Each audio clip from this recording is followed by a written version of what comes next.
Muy buenas a todos y todas, mi nombre es César Soto, esto es Amor Original.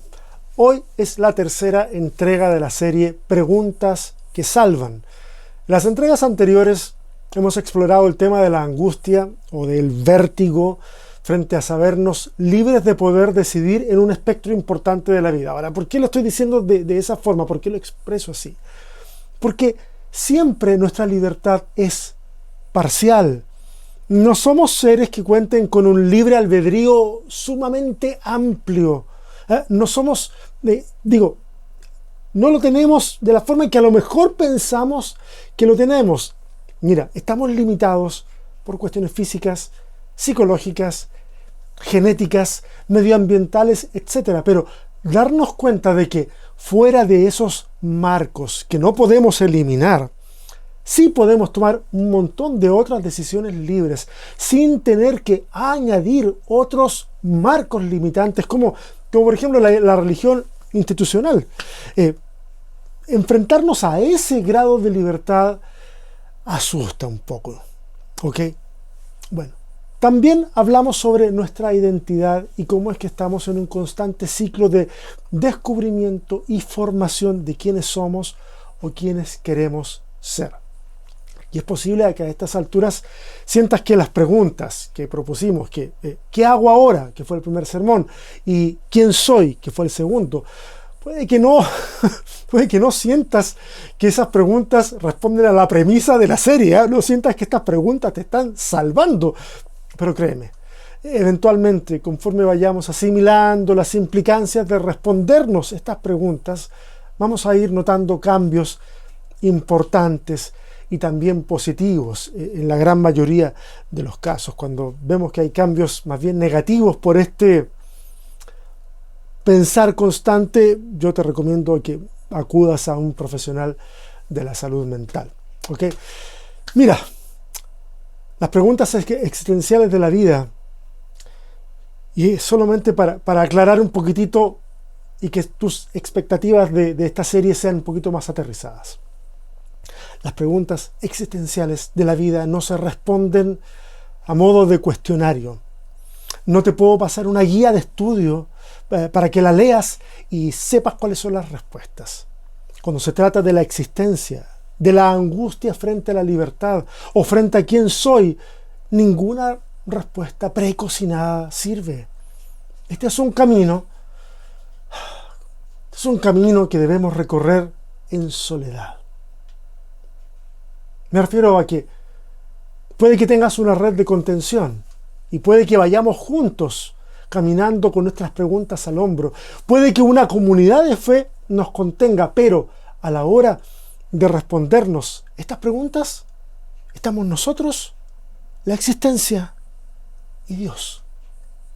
Y de los tres, el único que dará las respuestas correctas o incorrectas serás tú. Al menos tú serás quien tenga que tomar las decisiones. Eso da para conversarlo más, ¿eh? Pero si me voy por ese... No lo voy a hacer. Pero lo podemos hacer el miércoles. ¿Sabes qué es lo bueno de todo este asunto de las respuestas que nos vamos dando?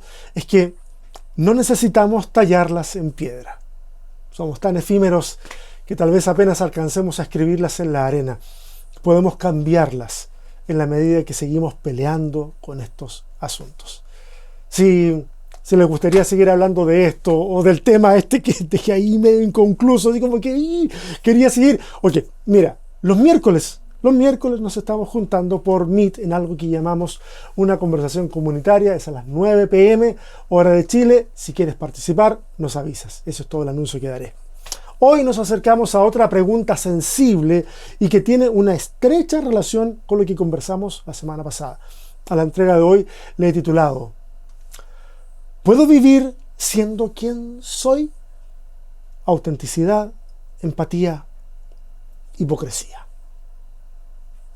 Salió medio largo el título, pero ya vas a ir entendiendo. Pero antes de entrar en materia, siento la responsabilidad de aclarar algunas cosas de la semana pasada. Una cosa en realidad de la semana pasada.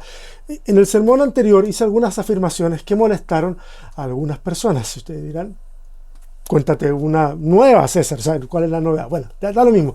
Entre otras cosas que cuestioné, cuestioné varias cosas, pero hubo una en particular donde cuestioné la expresión que dice que nuestra identidad está en Cristo. ¿Te acuerdas? Si no te acuerdas, o no sabes de qué estoy hablando, anda a verte el sermón anterior. Cuestioné la expresión. Nuestra identidad está en Cristo. Ojo, no cuestioné el texto bíblico que dice esa frase, porque no existe un texto bíblico que la diga. Cuestioné la conclusión y el uso que se le ha dado a esa frase. En la ocasión, propuse que si debíamos identificarnos con Cristo, lo hiciéramos desde el Evangelio y el ejemplo de vida de Jesús, que nos comprometiéramos con el amor al prójimo, con la justicia, con la misericordia, que sumemos fuerzas para hacer de este un mundo mejor, etcétera, etcétera. Para mucha gente, ese desafío parece que no es suficiente. No les gusta que haya cuestionado la frase, mi identidad está en Cristo. Entonces recibí dos tipos de rechazos frente a ese tema. Uno en el que un grupo de personas insistía que, y eso me pareció tan surreal, insistía en que no necesitábamos hacer de este mundo un mejor lugar, básicamente porque en la Biblia nunca está esa orden, que este mundo va de mal en peor y que en vez de querer mejorarlo, debemos esperar hasta que Jesús nos lleve y sea Él el que haga un cielo nuevo y una tierra nueva. Debo decir que estoy en total y absoluto desacuerdo con eso, pero sobre ese punto no me voy a referir hoy. Guardémoslo para el miércoles, lo hablamos ahí, pero no me voy a referir hoy, no me da el tiempo. Sobre lo que sí me voy a referir es sobre la segunda objeción. Porque en esta sí me citaron la Biblia. Citaron las palabras de Pablo en Gálatas 2:20. Leámosla, veamos lo que dicen. Con Cristo estoy juntamente crucificado, ya no vivo yo, mas vive Cristo en mí. Y lo que ahora vivo en la carne, lo vivo en la fe del Hijo de Dios, el cual me amó y se entregó a sí mismo por mí. Bueno, en realidad me citaron solo una parte, la que dice, ya no vivo yo, Cristo vive en mí. Solamente esa parte, pero leí el verso completo. Y ojo, es posible que ustedes también hayan pensado en ese verso cuando yo estaba hablando sobre el tema, porque no nos hagamos, es el verso insignia que determina, al menos en el folclore y la cultura evangélica, determina nuestra máxima identificación con Cristo. Ok. Antes de entrar directamente al verso en cuestión, quiero recordarles algo. Que se los quiero recordar porque lo he dicho antes. Quiero recordarles que las discusiones teológicas como estas no se zanjan lanzando versos de la Biblia que despojamos de sus contextos, despojamos de sus intenciones, simplemente los lanzamos. Yo no puedo permitirme responder a un versículo con otro versículo y pretender que con eso estoy teniendo un debate teológico, porque no lo estoy teniendo. Es absurdo. Es como echar a pelear la Biblia contra la Biblia. Eso está más parecido a una guerra de comida en la que arrojamos lo que tenemos en la mano sin el menor respeto por el valor de lo arrojado. Y por favor, aclaro, no digo que quienes citan este texto u otros textos así al aire, no estoy diciendo que ellos no respeten o desprecien la Biblia. Lo que digo es distinto. Lo que digo es que aprendieron una forma irrespetuosa y violenta de usar el texto y piensan que así funciona. Bueno, no es así. Al menos no es así dentro de los márgenes de la reflexión teológica occidental. Respecto al texto citado, sí, puede usarse como una máxima, puede usarse como un aforismo, puede usarse como una verdad condensada. Pero si solo nos interesa citar el texto y no entender el texto y lo que está detrás, entonces estamos más cerca de usar la Biblia como un libro de encantos y no como la portadora del mensaje de Dios para la humanidad, que es lo que afirma el cristianismo a través de los ojos de la fe. Debemos respetar más el texto bíblico y todos debemos hacer nuestra parte para que el uso irreflexivo de las palabras del texto disminuya cada vez más.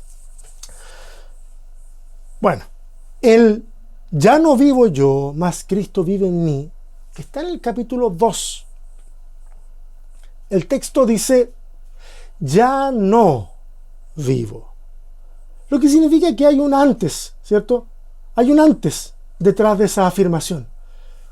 Entonces la pregunta sería, voy a ir muy sencillo, no me voy a ir al griego, muy sencillo. Hay un antes. La pregunta sería, bueno, ¿qué ha dicho Pablo antes? ¿Qué es lo que escribió antes? Ha dicho cosas muy interesantes. En el capítulo 1 afirma que antes él perseguía a la iglesia y procuraba destruirla. Afirma que antes él era de los más celosos y aventajados en el judaísmo. Afirma que luego de su conversión las iglesias tenían miedo de él por todo el daño que había hecho, y cómo no, ¿cierto? Ya en el capítulo 2 va a introducir la idea de las obras de la ley versus la fe para la justificación ante Dios. Y en esa línea va a afirmar que ha muerto a la ley a fin de vivir para Dios. Y añade que ha sido crucificado con Cristo, y ahí desliza él, ya no vivo yo, sino que Cristo vive en mí. Van siguiendo un poquitito la línea argumentativa de lo que va diciendo Pablo.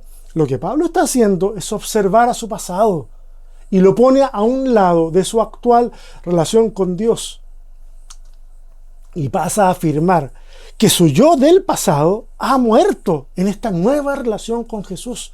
Y entonces pasa a identificarse con la muerte y la resurrección de Jesús.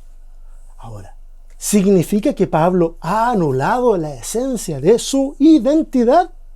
No, a menos que consideremos que ser un perseguidor de la iglesia de Cristo fuese algo inherente a su identidad, que sería una cuestión absurda. Pablo observa que la muerte y resurrección de Jesús es el evento escatológico que inaugura una nueva era, la era mesiánica. De ahí la urgencia de su predicación. De ahí que, de acuerdo a la epifanía que ha tenido del Cristo resucitado, decida consagrar su vida a predicar al Cristo que resignifica todo su judaísmo. Pablo llega al límite de su mundo religioso, empujado hasta los bordes de sí mismo, y ve que su antiguo yo, el fariseo, el perseguidor, el superior a sus contemporáneos, ese es insuficiente, y permite entonces que algo mayor le habite. No una idea, no una filosofía, no una religión, una vida, la vida del Mesías, la vida del Cristo. Pero esto no ha sido gratuito. Ha pasado por un proceso de angustia, y hoy en el texto, después de más de 20 años desde su encuentro con Jesús, observa todo lo vivido. Incluso lo resignifica, porque llega a decir que su encuentro con Jesús fue planeado desde el vientre de su madre, capítulo 1, y declara, ya no vivo yo, ya no vivo en mis ideales, vivo la vida de Cristo. Pablo no perdió su identidad. Es imposible no ver al Pablo humano a lo largo de todas sus cartas. Lo que sucede es que su identidad es reconfigurada. Su yo ha muerto como centro de autosuficiencia, pero no como sujeto de responsabilidad, porque Pablo no es un títere del Cristo. El que vive ahora es un yo transformado, habitado por la bondad del Nazareno. Yo me pregunto si al menos una fracción de las personas que repiten como loros el ya no vivo yo, sino que Cristo vive en mí, han analizado la vida de Pablo o han analizado sus propias vidas antes de decirlo. Porque mira, Pablo ni siquiera le pide a los Gálatas que hagan suya esa frase. Es una declaración personal. Me pregunto, ¿qué querrán decir las personas que repiten esta frase cuando la dicen? Porque repetir una frase es bien fácil. Repetirla hasta el hartazgo no la hace real en la persona, no la materializa. No estamos hablando de programación neurolingüística acá. Estamos hablando de un proceso introspectivo al que muchos se niegan a entrar, porque aún en el mundo de la fe queremos los resultados, pero no los procesos. Pensamos que con media hora de hablar en lenguas el ser humano se transforma, que con 3 días de ayuno todo va a cambiar, que con la ungida del predicador invitado ya quedamos listos. ¡Qué ingenuidad la nuestra! ¡Qué infantilidad la nuestra! Ok, ya me enojé. No me he enojado. Vamos a lo que nos convoca hoy. ¿Puedo vivir siendo... Ay, Señor, es que hay mucho para hablar ahí. Hay mucho de qué hablar el miércoles. Tienen que sumarse a la conversación comunitaria el miércoles. Ok, ¿qué era hoy? ¿Puedo vivir siendo quien soy? ¿Puedo vivir siendo quien soy? Ok, hablemos de eso. Definir más o menos quiénes somos es una cosa. Vivir de acuerdo a esa identidad es otra muy distinta. O sea, una cosa es mirarnos al espejo de la existencia, cuestión que en sí puede ser aterradora, lo pregunté la semana pasada, y nos miramos y decidimos asumir lo que somos o quiénes queremos ser. Eso es una cosa. Otra cosa es plantarnos delante de nuestro entorno, de nuestra familia, del barrio que nos contiene. Otra cosa es enfrentar el escenario laboral, el amoroso, el social, en donde quienes nos van a juzgar son otros. Y eso definitivamente puede causarnos pánico. Esto lo saben muy bien quienes pertenecen a una diversidad sexual no heteronormada y que han vivido toda la vida en las sombras. Una cosa es aceptarse. Otra cosa muy distinta que les acepte la familia, los amigos, la iglesia. Es por eso que, entre otras tantísimas cosas, es por eso también que mi corazón está con las minorías. Mira, se requiere más valentía de la que yo he tenido en toda mi vida para asumir delante de todos esa parte de su identidad, a sabiendas de que lo que les espera no son felicitaciones, posiblemente, sino una serie de obstáculos sociales y emocionales enormes, a sabiendas de que de un momento a otro, de la noche a la mañana, el nivel de dificultad del videojuego de la vida pasó de principiante a ultra experto. Eso es algo que un hombre blanco, heterosexual, cisgénero, nieto de pastor, no tiene idea. No tiene idea. Mi admiración para ustedes que han sabido salir adelante con esto que acarrea tanto prejuicio. Es el miedo a lo que podría pasar lo que hace que muchos de nosotros vivamos la vida ocultando áreas que no queremos dejar ver. Porque, oye, afuera es una selva. No se puede mostrar debilidad sin asumir las consecuencias. Es por eso que todo el mundo en las calles anda a la ofensiva y a la defensiva al mismo tiempo. Todos deben mostrarse fuertes, aunque por dentro el mundo se les esté derrumbando. ¿Qué sucedería? Pregúntate, ¿qué sucedería si mostrara todos mis colores? Así como los colores de mis gatitos. ¿Qué sucedería? ¿Qué reacciones obtendría del resto? Hay algunas personas que han decidido hacerlo, pero para asegurarse que no serán pasados por encima, lo han hecho con dosis enormes de agresividad. Porque la idea es desanimar cualquier tipo de respuesta de parte de la gente. Van por la vida diciendo, no, es que yo soy franco, soy franca, digo lo que pienso y nada más. Al que le gusta, al que no le gusta, no le gusta. Oye, pero como sociedad no basta con decir lo que se piensa. Hay que saber decirlo. No podemos simplemente pisar fuerte para que la gente tenga miedo de responder. El miedo no puede transformarse en el reemplazo del respeto. Lo sabes. Hay gente a la que respetas y hay gente a la que le temes.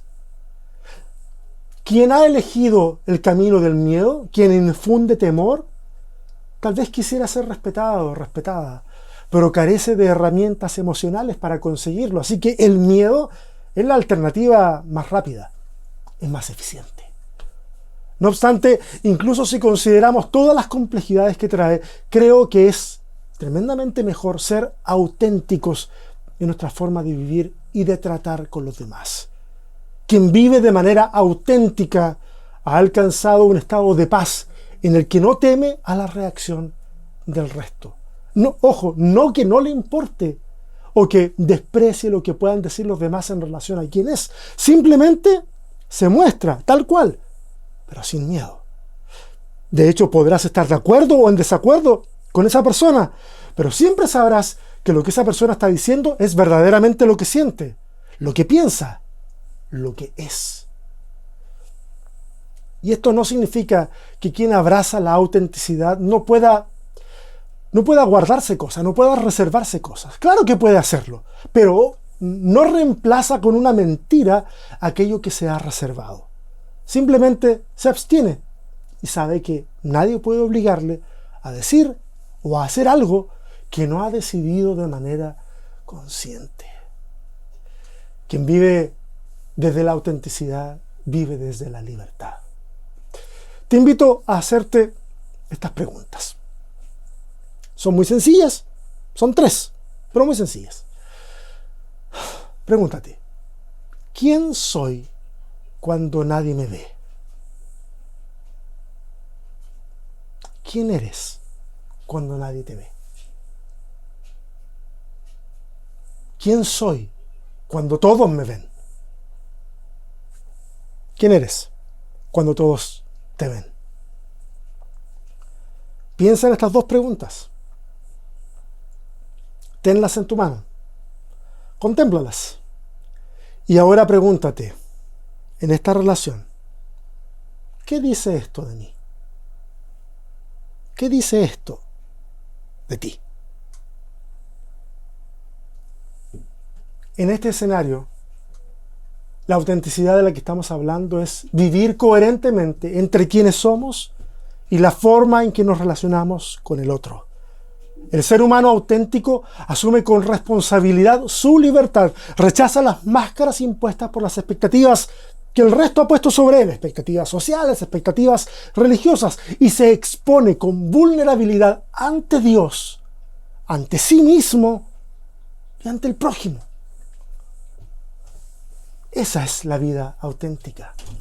Y cuando hablo del prójimo, esto me lleva a 2 palabras importantes que propuse en el título de este sermón y que son con las que quiero terminar la reflexión de hoy. Una era autenticidad y las 2 que faltan son empatía e hipocresía. Cuando vivimos la vida centrados en nosotros mismos, nuestra palabra preferida puede que no sea empatía, puede que sea simpatía. ¿Hay algo malo con el tema de la simpatía? No realmente. Pero ser simpático centra el foco en mí, porque soy yo quien genera las condiciones para atraer a las personas. No necesito que me agraden las personas, pero sí necesito que yo les agrade. Por supuesto, entiendan, me estoy jugando con la idea, estoy llevando el concepto hacia un extremo. Porque, cuando yo veo a alguien y lo encuentro simpático, simpática, no estoy pensando que es una estrategia para atraerme, pero que en realidad yo no le importo en lo más mínimo. No. Simplemente pienso que esa persona tiene un perfil como tal que es atractiva y que resulta agradable estar cerca. ¿Ok? Pero para que más o menos se entienda, la simpatía tiene que ver con uno, no tiene que ver con el resto. Por otra parte, la empatía cambia el foco de atención. Pasamos de nosotros al otro. No se trata de pensar en cómo atraer la atención, sino en cómo conectarnos con la necesidad, el dolor, la alegría del prójimo. Dejamos de enfocarnos en nosotros mismos y pasamos a enfocarnos en la otra persona. Pero ojo, que todo tiene su vicio. No se trata de reducir al otro a un objeto de compasión, ni a una causa útil. No, se trata verdaderamente de sacarnos a nosotros del centro para poder entender e identificarnos con la otredad. Es como se dice popularmente, caminar en sus zapatos o ponerte en su lugar. Ahora, ¿por qué puse empatía justo después de las preguntas del yo y de la autenticidad? Porque si no resolvemos los asuntos que tienen que ver con nuestra identidad, es muy posible que la empatía se traduzca en un proyecto para arreglar a alguien y que ese proyecto se transforme en el sentido de nuestra vida.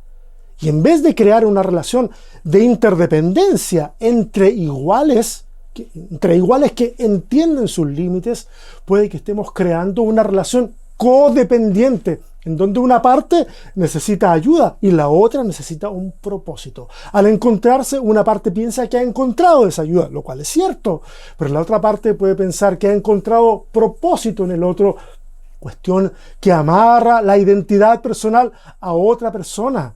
Y es peligrosísimo, porque puede que esa relación de amistad, cooperación, funcione un tiempo, pero eventualmente se va a transformar en una relación tóxica.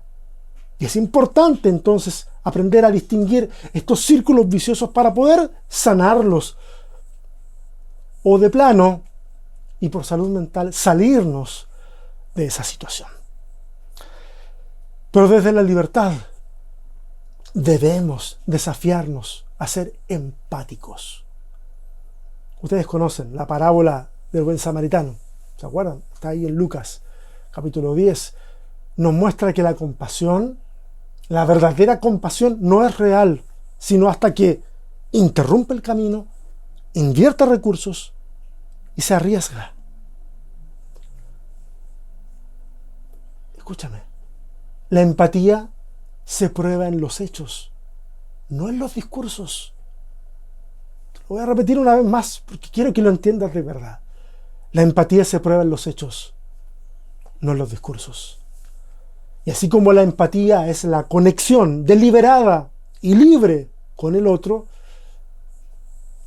en el otro extremo del espectro tenemos la hipocresía, la desconexión deliberada con el otro, en la que se reemplaza la autenticidad con una actuación moral o una actuación espiritual, lo cual es mucho peor, incluso que evita la conexión real con la otra persona. Escondemos nuestro verdadero yo y lo que se muestra es una puesta en escena que busca engañar a quienes tenemos delante.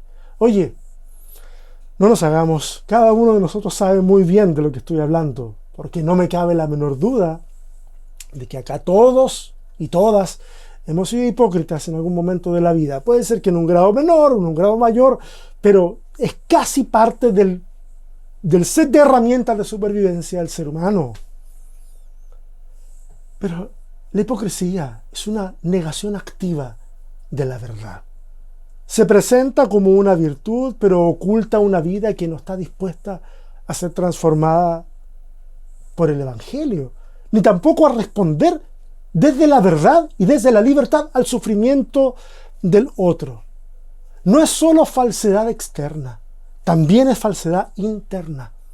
Es vivir el bien como si fuese apariencia y no compromiso. Y debo decir que, lamentablemente, el espacio religioso ha provisto en muchos casos tierra fértil para vivir desde la hipocresía. Hay espacios en los que puedes estar muriendo por dentro, pero tu discurso, cuando te lo pregunten, será que estás en victoria. Lugares en donde públicamente se condenará el comportamiento ajeno, mientras detrás de las puertas de sus casas harán exactamente lo mismo. Lugares en donde la duda es condenada. Por lo tanto, cualquiera que dude debe actuar como si no lo hiciera para no despertar reacciones incómodas. Lugares en donde es fácil mostrar respeto por el liderazgo y destriparlo encarnizadamente en una conversación media hora después de terminar la reunión dominical. Todo esto y más se ha normalizado tanto que ya no parece molestar demasiado.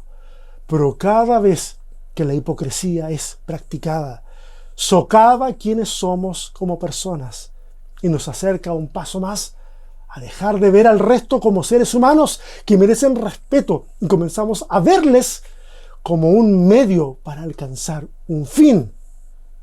Y si es así, entonces voy a sonreír todo lo que sea necesario para obtener la ayuda que necesito de tal cual persona, aunque la considere un idiota. Lloraré todo lo que sea necesario llorar durante la administración al final de la reunión para llamar la atención y que de alguna manera me ponga en el radar y sea considerado o considerada para alguna función de mayor autoridad, porque, oye, es evidente, mi compromiso, mi santidad salta a la vista. Créanme, yo quisiera estar inventando todo lo que les estoy diciendo. De verdad, yo quisiera hacerlo. Lo triste es que no solo lo he visto ocurrir. Además, en algún momento de mi pasado, yo también fui parte de ese tipo de actuación que esconde debilidades y exacerba virtudes.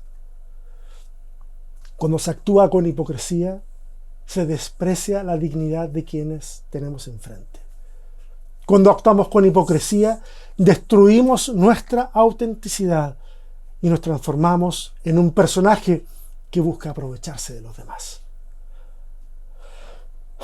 Familia de amor original, déjenme resumir un poco lo que hemos hablado hoy. Vivir auténticamente no es una expresión de autosuficiencia individual, ni tampoco es un ideal romántico de ser uno mismo. No es eso. Es un ejercicio ético.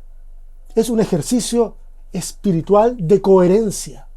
Ser ante Dios, ser ante el otro lo que realmente somos, incluso en nuestra fragilidad. Cuando vivimos así, puede que enfrentemos el rechazo y puede que también disfrutemos de aceptación. Pero en ambos casos, sabremos que tanto el rechazo como la aceptación vendrán a causa de quiénes somos y no de quién pretendemos ser. Qué triste es pensar que podemos ser aceptados en un lugar a expensas de esconder tal vez la parte más importante de nuestra identidad.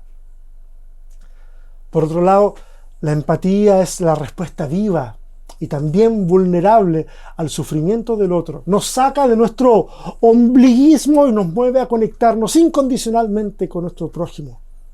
En cambio, la hipocresía niega la autenticidad y niega la verdadera empatía, porque es la estrategia del yo para protegerse de la verdad y también de la responsabilidad. Y ahí vamos, cubriendo nuestros miedos con máscaras de virtud. Máscaras que en algún momento, tarde o temprano, se caen.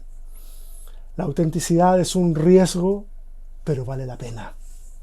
Corremos el riesgo de mostrarnos incompletos, en proceso. Y desde ahí respondemos al prójimo. Y como nos conocemos y sabemos que nos falta tanto por avanzar, entonces no nos escandalizamos por la precariedad ajena. No nos escandalizamos.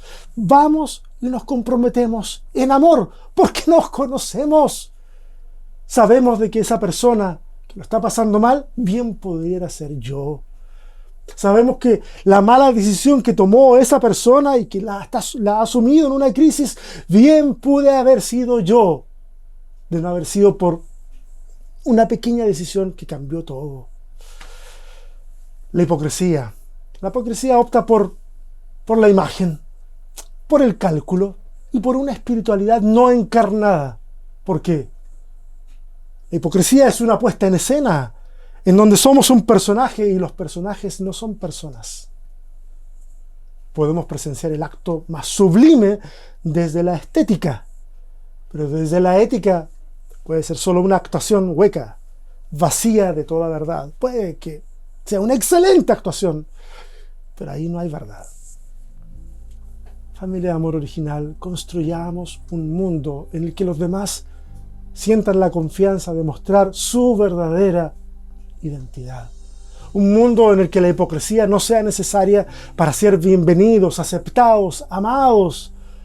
Puede que ese mundo sea la sala de tu casa.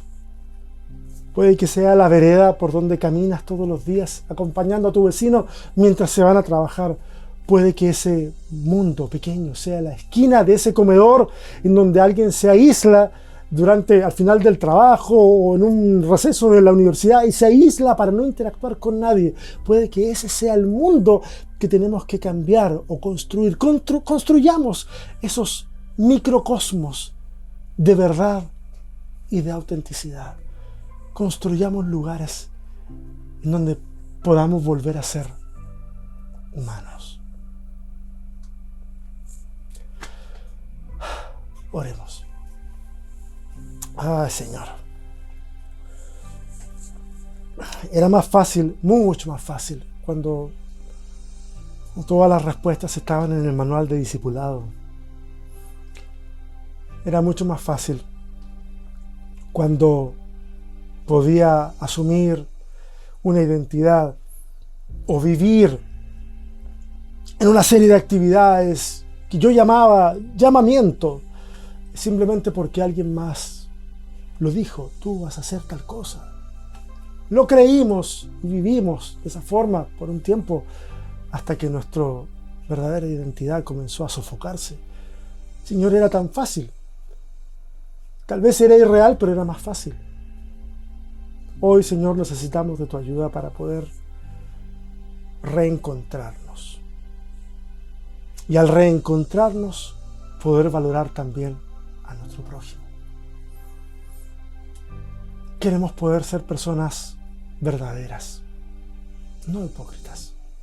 Estamos cansados de tanta hipocresía, de la que nosotros hemos actuado y de la que hemos recibido también. Danos la fuerza para poder mantenernos firmes en nuestras determinaciones de vivir de manera auténtica. Gracias, Señor. Amén. Y a ustedes muchas gracias. Estamos ya casi al final de la serie. La próxima semana tenemos nuestro último encuentro en esta serie y te doy muchas gracias por haberte quedado hasta acá. En la descripción de este video hay formas de poder apoyarnos y yo te quiero invitar a que mastiques todo esto, lo digieras de alguna forma y te animes a compartirlo con alguien. Tal vez no te animas a compartir el link de este sermón por la razón que sea. No voy a juzgar eso, pero anímate a compartir lo que quedó en tu corazón. Puede que eso sea una buena noticia para alguien. Nos estamos viendo. Dios te bendiga.